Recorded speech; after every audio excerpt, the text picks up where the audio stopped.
January 30th, 1968.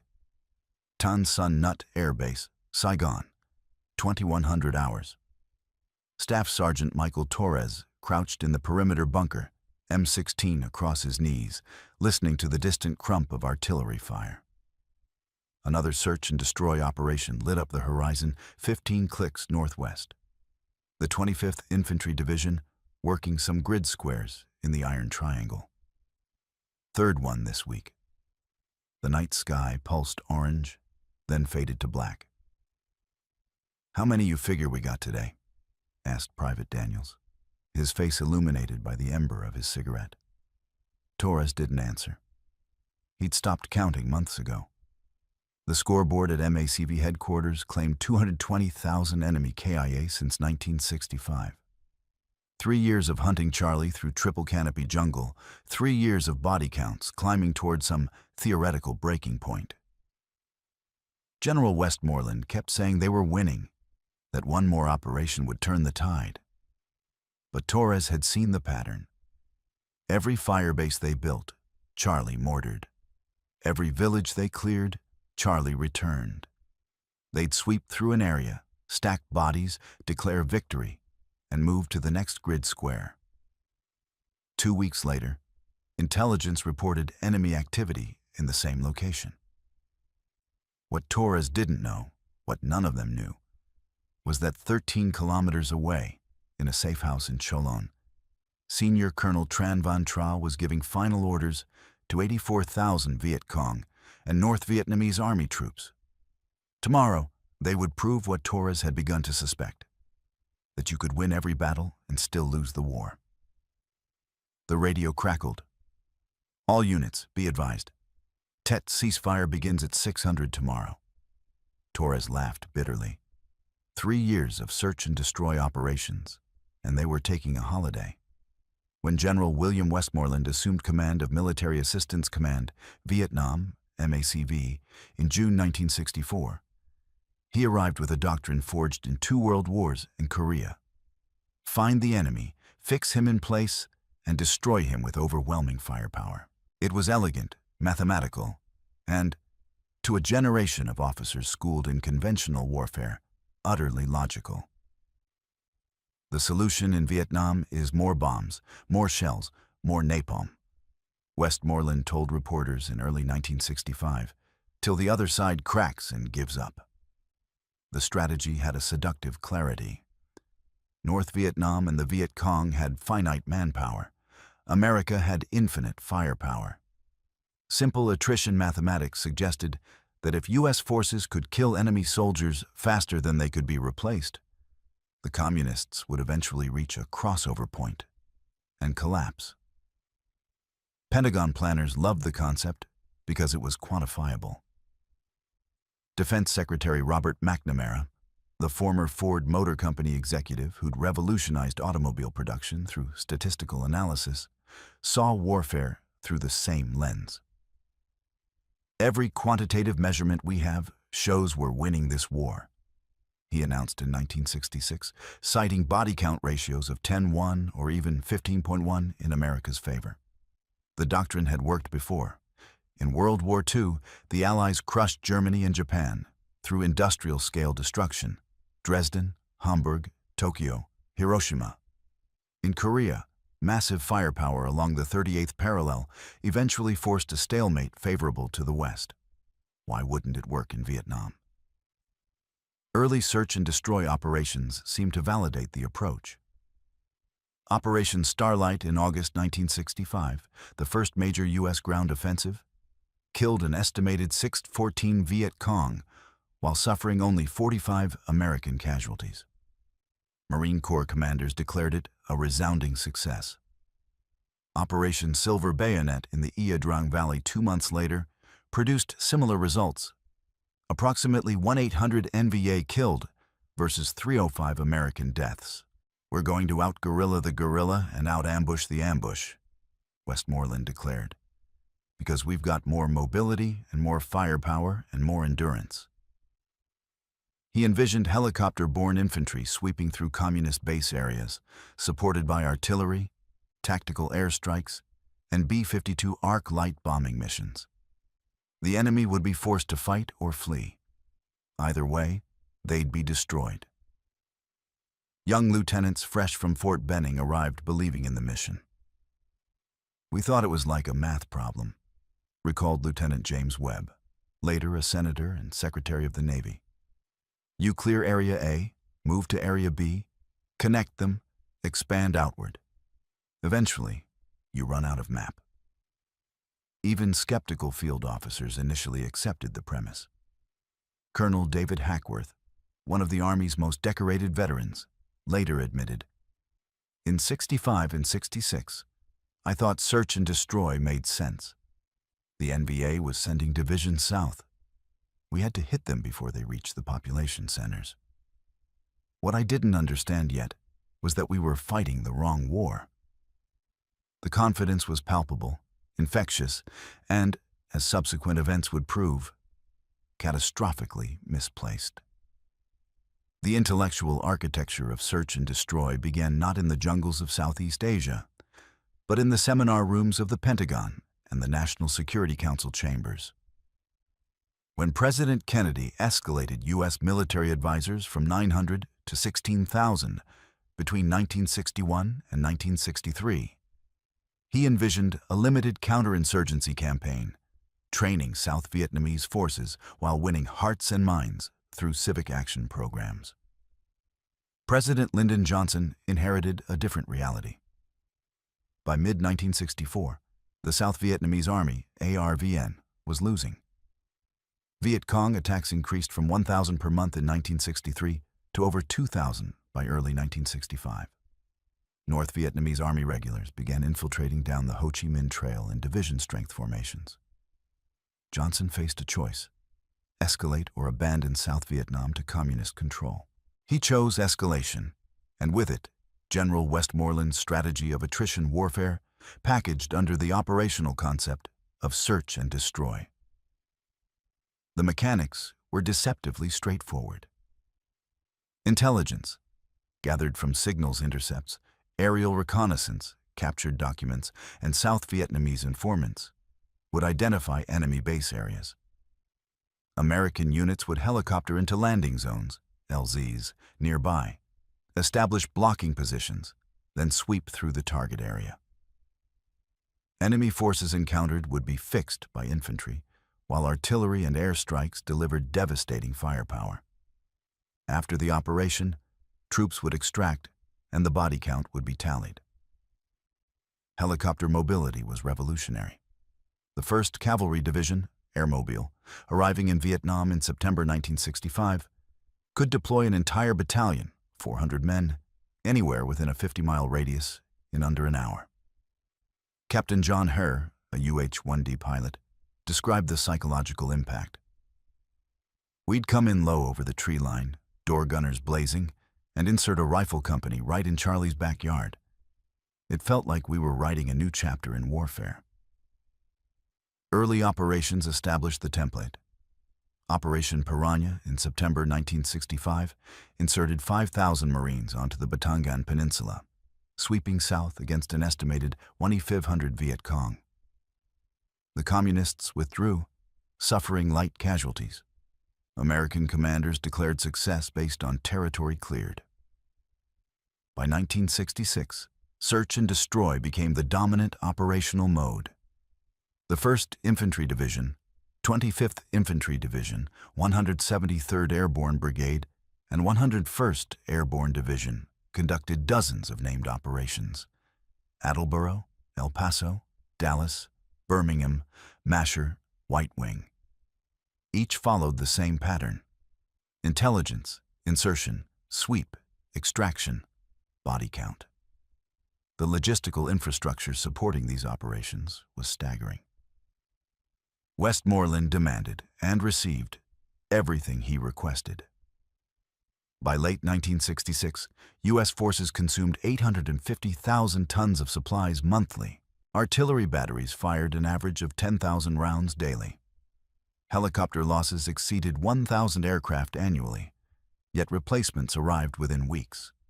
America was applying industrial-scale resources to defeat peasant insurgents. but warning signs emerged early.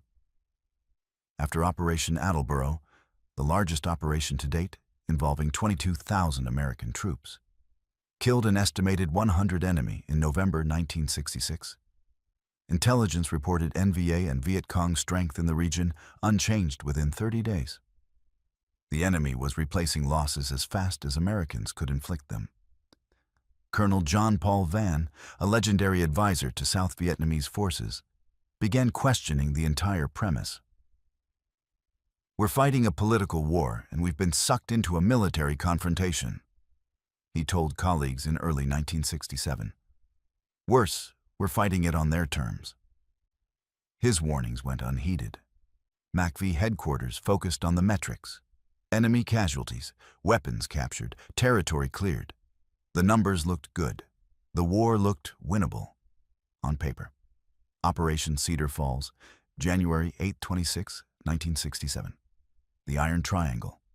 The Iron Triangle, a 60-square-mile stretch of dense jungle 25 miles north of Saigon, had sheltered Viet Cong forces for over 20 years. Honeycombed with tunnels, fortified bunkers, and underground hospitals, it was the communist headquarters for military operations around the capital. Westmoreland decided to eliminate it permanently. He assembled the largest American ground force yet committed: 30,000 troops from the 1st and 25th Infantry Divisions, 173rd Airborne Brigade, and 11th Armored Cavalry Regiment. Supporting them were 60 B-52 bombers, hundreds of tactical aircraft, and massive artillery concentrations. The plan called for sealing the triangle's perimeter, then systematically destroying everything inside. Lieutenant Michael Lee, leading a platoon from Company C, 2nd Battalion, 28th Infantry, described the opening minutes. "We came in fast, 30 Hueys in formation. The door gunner was yelling over the engine noise, 'Hot LZ! Hot LZ!' I could see green tracers coming up from the tree line. The second our skids touched, we were off and running for cover. 2 guys got hit before we reached the jungle edge. For 18 days, American forces bulldozed villages, destroyed tunnel complexes, and engaged scattered enemy forces. Engineers used Rome plows, giant bulldozers, to literally erase the jungle, creating a barren wasteland. They evacuated 6,000 civilians, relocating them to refugee camps. They discovered the Cu Chi Tunnel Network's northern entrance, a multi-level underground city complete with hospitals, workshops, and sleeping quarters. The statistics seemed overwhelming. Official reports claimed 750 Viet Cong killed, 280 captured, 512 suspects detained, 5,987 bunkers destroyed, 23 tons of rice confiscated, and 3,700 pages of documents seized. American losses: 72 killed, 37 wounded. But Captain William Broyles, a Marine officer observing the operation, noted something troubling. "We never found their main forces. We'd sweep through an area, find fortifications, find supplies, find tunnel entrances. But where were the troops? They'd vanished. It was like fighting smoke." The answer came in intelligence debriefs. The Viet Cong 9th Division, warned by informants days before the operation launched, had simply relocated west into Cambodia, 15 miles beyond American reach. They'd sacrificed local guerrillas and infrastructure to preserve their regular forces. 6 weeks after Cedar Falls ended, aerial reconnaissance detected enemy activity resuming in the Iron Triangle. Operation Junction City, February 22nd, May 14th, 1967. War Zone C. Westmoreland tried again, even bigger. Junction City threw 35,000 troops into War Zone C, near the Cambodian border, targeting the central office for South Vietnam, Cus Vien, the Communist Command Headquarters for the entire Southern Theater. The operation opened with the only major combat parachute jump of the Vietnam War. 780 paratroopers from the 173rd Airborne Brigade dropped onto Drop Zone Charlie, securing a blocking position while ground forces advanced from other directions.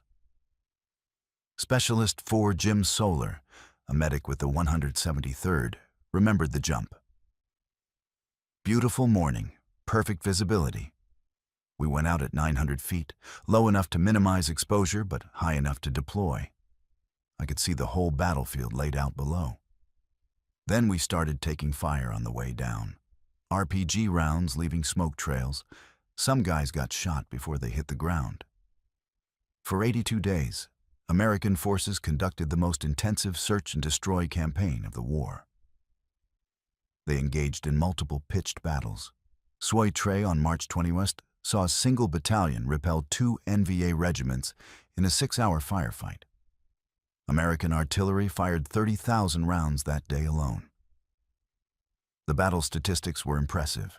An estimated 647 enemy killed versus 31 Americans. Body counts climbed steadily. By operation's end, MACV claimed 2,728 enemy killed, 34 captured, 65 suspects detained, and 139 individual weapons recovered. American losses: 282 killed, 1,576 wounded. But they never found COSVN. Intelligence later determined the headquarters had relocated into Cambodia weeks before Junction City launched, again warned by communist intelligence networks that penetrated South Vietnamese and American planning staffs. Sergeant First Class Ola Mies, a veteran of both World War II and Korea, expressed the growing frustration. We'd go into an area, kill everything that moved, blow up everything standing. 2 weeks later, Charlie's back. We weren't taking territory. We weren't holding ground. We were just making noise and stacking bodies. The realization began spreading through the ranks. Search and destroy operations could win tactical victories indefinitely without achieving strategic success. You couldn't attrite an enemy willing to accept casualties indefinitely, supplied by external powers, fighting on terrain they knew intimately, supported by populations who viewed Americans as occupiers rather than liberators. Major General Julian Ewell, commanding the 9th Infantry Division, later admitted, "By mid-67, a lot of us understood we were in a war we couldn't win through firepower alone. But nobody wanted to say it out loud.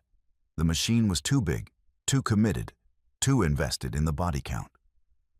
The North Vietnamese and Viet Cong studied American tactics with meticulous attention, developing counters that exploited search and destroy's inherent weaknesses. Communist forces implemented what they called grab them by the belt tactics, closing to point-blank range where American artillery and air support couldn't be used without hitting friendly forces.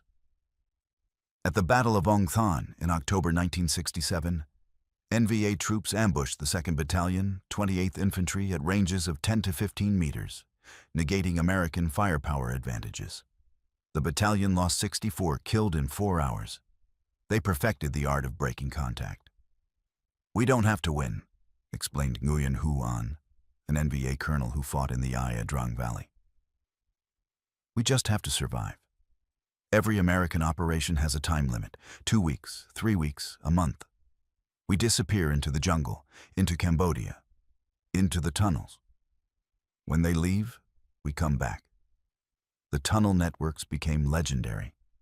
At Cu Chi, American tunnel rats, soldiers small enough to crawl through the passages, discovered a 75-mile network containing conference rooms, hospitals, weapon factories, and living quarters for hundreds of fighters. Captain Herbert Thornton, who led tunnel rat operations, described the psychological impact. You'd sweep an area, think you'd cleared it, and Charlie would pop up behind you from a hidden trapdoor. They were living right underneath our base camps. Communist intelligence networks consistently warned of upcoming operations. Lieutenant Colonel Stuart Harrington, an intelligence officer, later wrote, "The VC had better intelligence about our operations than we had about theirs. They knew our TON, table of organization and equipment, our standard operating procedures, our radio frequencies. We were fighting a transparent war against an invisible enemy. American forces adapted too, though often ineffectively. They established permanent fire bases, artillery positions on hilltops to provide constant fire support. But fire bases became targets themselves. Firebase Mary Ann was overrun in March 1971. Firebase Ripcord was abandoned under siege in July 1970. They created free fire zones, where anything moving could be engaged without authorization. The policy killed countless civilians, turning potential allies into enemies. Lieutenant Philip Caputo, author of A Rumor of War, described the moral erosion. We went in wanting to help these people. Within months, we couldn't distinguish friend from enemy, so we started assuming everyone was enemy. Technology was supposed to compensate for tactical frustrations. The Pentagon spent $1.7 billion on the McNamara line, an electronic barrier of sensors, mines, and observation posts along the DMZ designed to detect infiltration. The NVA simply bypassed it through Laos and Cambodia. The military introduced harassment and interdiction fires, random artillery bombardments of suspected enemy locations. It consumed massive ammunition with negligible effect. An Army study later determined that harassment fires killed an estimated 1 enemy soldier per 20,000 rounds fired. Chemical defoliation through Agent Orange aimed to deny the enemy jungle cover. Operation Ranch Hand sprayed 20 million gallons of herbicides, defoliating 4.5 million acres. But defoliation patterns revealed the location of American bases, and the ecological damage created resentment among Vietnamese farmers whose crops and livestock were destroyed. Captain Brian Winhover, an infantry company commander in 1968, summarized the paradox. We had every advantage: air superiority, artillery, helicopters, night vision, communications. But none of it mattered because we were fighting the wrong kind of war. They didn't need to defeat us militarily. They just needed to outlast us politically. By late 1967, that truth was becoming undeniable. American casualties climbed, 9,378 killed in 1967, up from 6,143 in 1966. Enemy casualties climbed proportionally, estimated 90,000 killed in 1967. But NVA and Viet Cong forces in South Vietnam actually increased from 280,000 in 1966 to $300,000 by January 1968. The crossover point, the mythical moment when enemy losses would exceed replacement capability, never arrived. North Vietnam was drafting 100,000 men annually. The Ho Chi Minh Trail delivered 5,000 fresh troops monthly, along with weapons and ammunition from China and the Soviet Union. American firepower was killing tens of thousands, but the insurgency was growing stronger. On January 30, 1968, American commanders had reason for optimism. The monthly body count for 1967 exceeded 100,000 enemy killed. Westmoreland told Congress that victory was within reach, that American forces had seized the initiative. We have reached an important point when the end begins to come into view, he declared in November 1967. The statistics supported his confidence. In 1967 alone, U.S. forces conducted 1,400 battalion-size operations, fired 160 million small arms rounds, dropped 1.4 million tons of bombs, and expended 2.7 million artillery rounds. No insurgency in history had absorbed such punishment. But MACV headquarters fundamentally misunderstood the nature of the war. While American forces focused on search and destroy operations in remote jungle base areas, North Vietnam and the Viet Cong prepared a coordinated offensive that would strike simultaneously at every major city, provincial capital, and military installation in South Vietnam. General Vo Nguyen Giap, architect of North Vietnam's strategy, later explained the logic. The Americans wanted battles. We gave them battles in places we chose, at times we chose, for durations we chose. We accepted casualties to draw American forces away from population centers. Then we struck where they were weakest, the cities. On January 31, 1968, during the Tet holiday ceasefire, 84,000 communist troops attacked 36 provincial capitals, 5 major cities, dozens of district towns, and numerous military bases. In Saigon, a Viet Cong sapper squad blasted through the wall of the U.S. Embassy compound. In Hue, NVA forces occupied the Imperial Citadel and held it for 26 days. The offensive was a tactical disaster for the Communists. They suffered an estimated 45,000 killed, nearly 50% of attacking forces. The expected popular uprising never materialized. South Vietnamese forces, contrary to American expectations, fought effectively. Within days, American firepower, exactly what search and destroy was designed to deliver, crushed the attacks. By every military metric, Tet was an overwhelming American victory. Specialist 4 John Hoskins, defending Long Bin Base during the initial assault, described the firepower response. They came at us in waves. We had pre-plotted artillery fires, gunships circling overhead, F-4s dropping napalm 500 meters out. We killed them by the hundreds, but Jesus Christ, they kept coming. After 3 years of search and destroy, after all those body counts, where the hell were they all coming from? That question shattered American confidence. Television cameras captured the fighting in Saigon's streets. Viet Cong sappers inside the embassy, summary executions, refugees fleeing, contradicting 3 years of official pronouncements about winning the war. Walter Cronkite, America's most trusted news anchor, returned from Vietnam and declared, "It seems now more certain than ever that the bloody experience of Vietnam is to end in a stalemate." The political impact exceeded the military outcome. President Johnson's approval rating plummeted. Anti-war protests intensified. On March 31, 1968, Johnson announced he would not seek re-election and proposed peace negotiations. General Earl Wheeler, chairman of the Joint Chiefs of Staff, captured the strategic catastrophe in a classified memo. The enemy has dealt the GVN, Government of South Vietnam, a severe blow. He has brought the war to the towns and cities and has inflicted damage and casualties on the population. Homes have been destroyed. Distribution of the necessities of life has been interrupted. Thousands of persons have been displaced. ARVN was not prepared for this type of attack and was surprised. U.S. forces, although surprised by the breadth of the offensive, responded well. The admission was devastating. After 3 years of search and destroy operations, supposedly pushing the enemy to the brink of collapse, Communist forces had executed the largest coordinated offensive of the war, and American intelligence had completely missed it. Westmoreland requested 206,000 additional troops to finish the job. The request was denied. The Pentagon leaked it to the press, creating a political firestorm. If the U.S. was winning, why did it need more troops?